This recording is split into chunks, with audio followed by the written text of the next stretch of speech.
Cody here. It's been a while since we've seen you. I see you got a new look, the tattoo. Can you talk to us about the inspiration of that and when did you get it? Yeah, I just love artwork, tattoos. Actually, I was getting my armpit done, and it was hurting a little bit, so I was like trying to let it cop out to my tattooer. I was like, hey, let's put one on the face.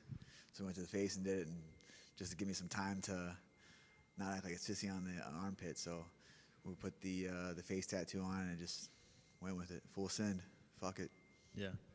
As I said, last time we saw you was in for UFC 300. So I want to ask you, like, have you missed being back? And I guess what's been the wait, I guess, for you to get back in the cage? Oh man, this is everything to me. I've sacrificed my whole life for these opportunities, for these moments, for fight camps, for it all to be in there. Like it was a goal to always be a UFC world champion, make it to the UFC, to fight in the big stage all across the world. So being out, something that you love and would do anything for, is challenging mentally, emotionally, physically. Especially within the fight with UFC 300. I was feeling great, against a good, adversary in Davison Figueiredo. I ended up getting taken down in the second round and had really bad vertigo. So I had to go through extensive, therapy, specialist, was in and out of the hospital, would be put in the hospital from vertigo. So that uncertainty of not knowing when, I was going to even just be a regular, back to my regular self. I couldn't even lay down, sleep.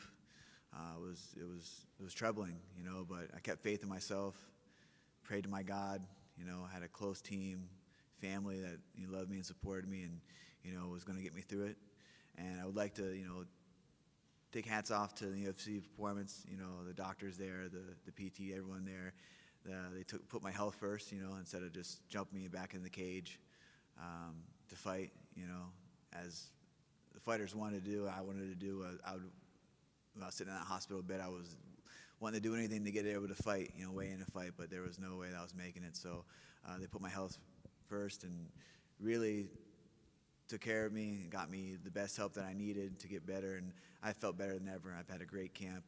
We're here talking about the fight, but I'm just very excited to go out there and fight on Saturday for a lot of reasons, but this is the best I felt in a while.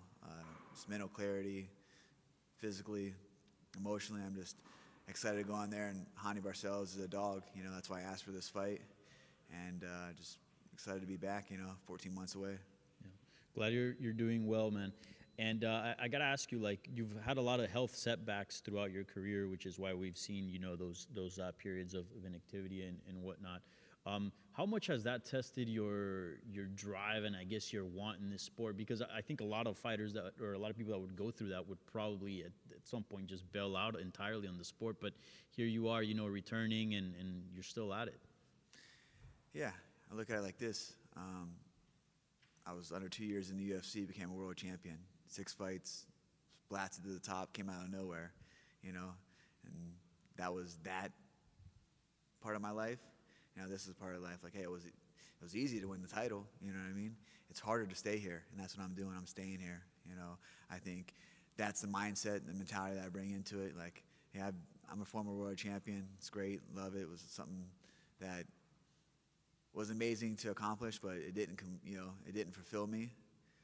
So for me to be here, going through what I go through, the injuries, setbacks, losses, whatever you want to call it, to wake up every day and chase this dream, to push yourself to the limit, to set goals inside of the fight, the fight career I'm talking about. Something that wakes me up every day, it motivates me, it scares me, it fills me with just all kinds of different emotions, to go in there and fight another man that's willing to do whatever to get the win, to provide for his family, and that's what it is at the end of the day. Like, I got a family that I'm trying to provide for and, make a good life for. So fighting was my outlet, was my gift, I got to use it. So I'm blessed with the skills and just go out there and have fun out there, and that's it. So I think that what keeps me coming back and just showing up every day, no excuses. No one's going to save you. You just got to work hard. No one cares how hard you just got to do it yourself. Yeah. Did it ever get close to you hanging it up, or? Or no, you always knew you were going to return? I mean, I've wanted to hang it up even before I was a professional. You know what I mean? Like why do I do this? Why do I want to do this? But I had no other option. You know, fighting was my way out. You know, all my friends are hooked on drugs, dead, locked up. You know, not happy with life. I was like, man, if I can just tunnel in, zone in, and grind at this. You know, I had, everyone told me I was, I had good potential and was, all this and that. But I was like, man, until you really believed it. And then, I made those sacrifices, moving out to alpha male and training with those guys and seeing how talented I was without even really having any experience in fighting besides just, I started training, as a martial artist. I didn't grow up in a martial art dojo, a jiu-jitsu academy. We grew up street fighting, boxing, and wrestling, and going out there to the gym and seeing those talented, humans train to fight and the way they live the martial arts as martial artists was inspiring to be around. And I just and this is where I need to be. Got there and, had some luck, got, really good friendships, family from that, and just kind of took off from there and knew that's what I wanted to do. But it's all the time. I mean, after I won the world title, I wanted to be done. I was like, because it didn't fulfill me. Being a world champion, it wasn't nothing. You gotta think I sat about that and focused on that and worked for that for over a decade. And then when I got the title, it was like, this is it. It wasn't it for me. But I love fighting so much that I need fighting. I truly do need fighting in my life to help me battle my demons, focus, to have that just hunger to wake up and attack every day like I do, and also just the unknowing of the future. Yeah, we can say I had a great camp, feeling good, but you still don't know what's going to happen inside that octagon come Saturday night. You can be prepared as you want, but it's still the unknowing. I think that's what excites me every day, to get up and train and and go after it. Yeah. And lastly, can you give us a preview of this fight with Juani Barcelos and what are you expecting from him? A veteran like yourself, been around for a while. Yeah, Juani's been around for a while. Looks really good in his last few fights. He's a dog, so, it's going to be a fight, and I'm excited for that. I'm prepared wherever it needs to be, wherever it needs to go to get this win. Just focused on that, and hope he had a great preparation, and, the best of luck to him, and excited to get to him Saturday. Hey, Cody. I saw on Instagram you recently, I think about 2 weeks ago, hit 3 years sobriety. So congratulations on that. Can you sort of speak to how that journey has been as it coincides with your mixed martial arts journey? Yeah, thank you for that. Appreciate it. Being sober has been a game changer for me. Not that I was a big addict or, but, when I chose to do that, it was always never right decision. So for me for my, career, it's amazing. As a father, it's amazing. As a boyfriend, it's amazing. As, as a son, a brother,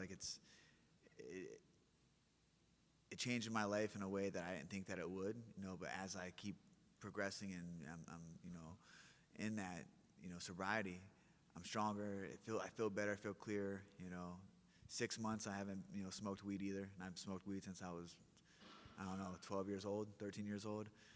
So man, just the clarity that I have going in, it's nice, man. It's nice to have that mental edge, of clarity inside my career, but also in my life. There's no coping mechanism. You face your fears and you get up every day and tackle them no matter what. We all go through things. It's we don't need to mask them with drugs or alcohol. And I come from a long line of addicts. My father's an addict. Been in prison my whole life. Had a lot of examples in my life that were, family members and uncles that been incarcerated,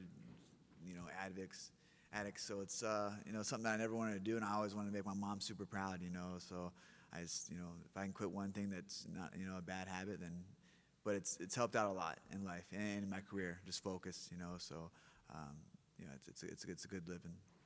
Congratulations on that. Sort of related, Sean O'Malley kind of famously, ahead of this UFC 316 fight, mentioned that he had stopped smoking weed this year. He obviously lost, but y'all have a little bit of a history of back and forth. With the win this weekend, is that kind of a fight you would still like to get to at some point?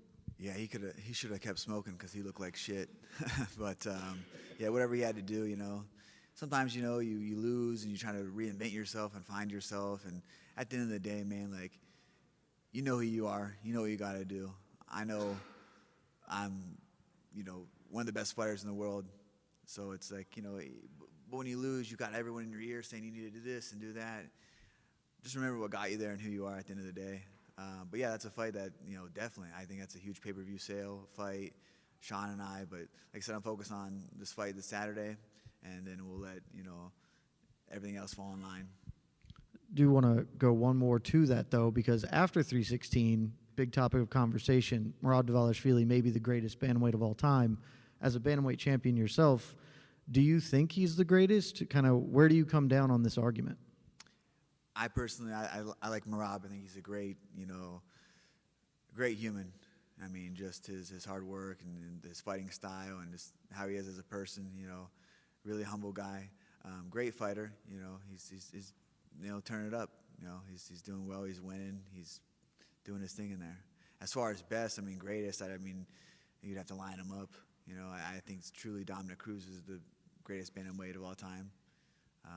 He's from WC day to here, like I think Dominic Cruz has that. It's hard to keep saying, oh, it's the best, it's the best. It's like, how many best or greatest can you have in a weight class? And that just shows too with the bantamweight how talented it is.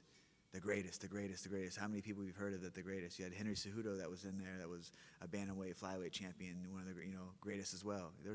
Our weight division is stacked. There's so many talented fighters in that division. Thanks, and just last one from me. I believe this is the last fight in your current UFC deal. Are you looking to stay with the promotion or maybe test the waters outside, just kind of get through this week and then move from there?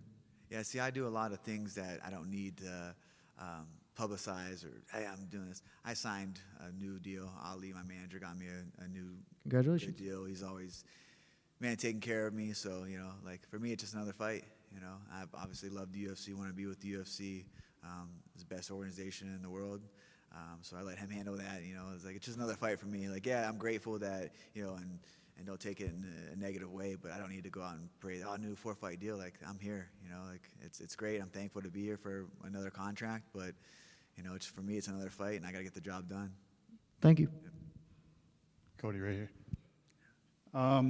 You talked about the vertigo thing. I just kind of wanted to get into that a little bit because we've seen with like professional golfers who get vertigo on the golf course, they get it to the point where like they'll be walking down the fairway and they have to lie down because it's so bad.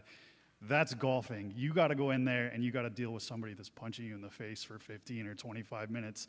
Plus you've got to be able to, be balanced and light on your feet on there. So when it came to the vertigo, like, was it to the point that you couldn't even like move side to side without getting off balance or things like that? Oh, it was horrible. It was actually in the Davison fight when I got taken down. And that's why I laid there. I was like, oh man, I couldn't. It just spinning so bad. Felt like I had the drunk spins, and I'm like, I got Davison, saying, come on, Cody. And I was like, bro, like, once I stop spinning, man, I'm getting up. We're getting after it, but they just never stopped. And, then training takes in, I was in a vulnerable position where he could really elbow the shit out of me. I was trying to hold his head, and I really didn't know. I couldn't really see, but I could hear. Like, I just feel like I was on a carousel. I could know my coaches were on the right, so I knew I was positioned in the right. But, like, in those transitions of the arm choke and then getting the hooks in, like, my body wasn't reacting. Like, I was just so lagged. And then I was in, just after the fight, like, I ended up having to just, like, tap out. It was horrible. And then go in the back, and Heather and Olivia took care of me. They gave me some, like, stuff to help me from throwing up. Constantly threw up. I went back and watched the fight at my house, and I kept, like, laying my head back a little bit and running to the bathroom throwing up. Finally, we went to the hospital, and I was admitted to there and just kept throwing up. And thought we had it right. Went to see Dr. Collins in UPMC in Pittsburgh. Did their vestibular therapy. Did all that again. I was like, all right, cool, feeling good. Body was feeling good. I got back in the training. Like, it was all right. And then, fight week with Miles Jones. That Tuesday, I woke up and told my girlfriend, I was like, man, I got vertigo. And I just couldn't stop throwing up. I didn't even know where I was at. She had to help me to the car, drive me there. We drove me to the UFC PI.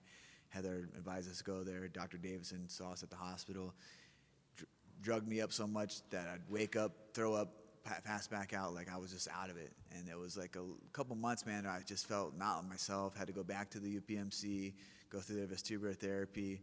So like I said, like that 14 months out wasn't just like I chose to be out. Like I was dying to get back. Like I loved to fight. I enjoyed to fight. Like Davison fight was good, until it wasn't. That's something that I couldn't control inside there. But this camp's been good. I'm just hoping that everything stays afloat, make the weight, and just go have fun on Saturday. And then you talked about earlier about, how there's been so many points in my life where I've been done with fighting. And like, I kind of relate to it, right? Because it's sort of that addictive personality thing where you're like, man, I want to do this. I want to do this. And then you get there and you're like, okay, I got here. So what other things do you have in your life to kind of keep you on track, when you get to that point with fighting, like, all right, I'm bored of this, but I know I got to do it because it's my job. Like we see the tattoos, we see the motorcycles. Yeah. So like what sort of things can you go to when you get tired of fighting and be like, man, I got to check out for a day or 25 minutes or anything like that? Yeah, definitely the motorcycles. I have a business partner, Lauren Sallin. We're starting No Love Cycles, so we're doing frame-up custom FXR builds. We actually have our first giveaway bike. Should be wrapping up in the next month, so look for that on No Love Cycles and our Instagram pages for that giveaway, how to enter it. But yeah, dude, work on the bikes is like awesome. Like Lauren's great. I've known him for years and became a real close friend of mine. Helps me out. He's a wizard with motorcycles. I mean, I can pick up a bolt that's in my garage. I'm like, dude, what's this off of? I'm like, dude, it's here. He's like, all at your bracket to your exhaust. And I'm like, oh shit, like he's on FaceTime in Tennessee. You know what I mean? I FaceTime him and I have shitty Wi-Fi in my garage. I'm like, dude, like I can't get this clutch out. Like he's like, oh, and so it's good, man. It gives me something else to think about. Like I'll be in there, and I'm like, it's one of those things like if you're taking the primary off, like you have to do it all. Like I can't, like if I can't sleep that night. If I know I got it half taken apart, I have to go down and do it. And he's the same way. He's a hard worker. He's super talented, and also, man, he's just a good dude to be around. Good energy. So we're excited for that, adventure together with No Love Cycles. So definitely the motorcycles and also riding. I love riding. Just getting on the bike and just, go and ride. And like, things that I like to do and enjoy to do can kill you. But, it's like, hey, I'm going to go ride my bike, just go have some fun. I'm going to go ride to the gym. Hope I don't crash on the way and die. And I hope I don't get, my leg broken in sparring. And like I'd ride my bike and I'm riding there. I'm like, man, I hope I don't I literally think that all the time. Like, I hope I don't break my leg kicking so I can ride my bike back, or it's gonna have to get towed. That's the shit that goes in my head when I go to the gym. I'm on the bike. I'm like, damn, like, but it's freeing. I like it. I pull up on the bike, and so for me, horses too. Spending time with my family. I got an amazing girlfriend, son. I mean, I'm winning at life. That's the thing. Like. The wins and losses in this, keep me afloat and keep me able to do and provide. But like at the end of the day, man, like they're my rock, they're who I go to. So life is good for me with whatever. Wherever I'm at, I know I always can count on them and have people that care about me and will pick me up when I need, carried.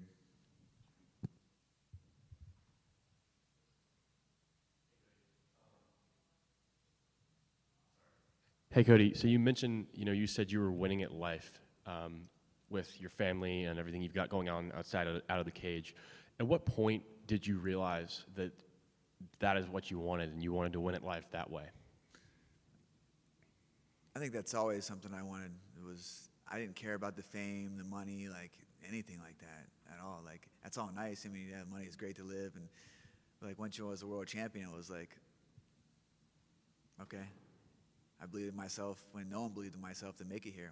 Even before I even had an amateur fight, So it was like wasn't that big deal to me. So I knew that wasn't going to make me happy. So what truly was going to make me happy is having that stuff that really money can't buy, not no arena can buy, So that at the end of the day, man, like when you have that, like I think that's your richest part of you. The family that loves you, cares about you, a close knit of friends, coaches, teammates that you like to be around, you like their energy, because this career is short and this life's short, like who knows? It could be the last fight. We don't ever know. One injury away, even that's in the day. Tomorrow's never promised. So for me, like just taking those little things and never taking them for granted, and just thankful that I have the people that I have in my life, where I'm at, So that's it, man. Just good energy. I'm excited to go out there on Saturday and put on a performance, and that's just like my like thank you to them. You know, that's on me. You know, I go out there and fight and win. It's we all win. It's not just me. You know, and that's why I take it so hard when I lose, because it's like, they instill so much into me, my coaches, my teammates, my family, my friends. So winning at life is just, you know, being able to come home to them, win or lose. You know, it's like, hey, they still got my back. You know, always. Yeah, awesome. Thank you.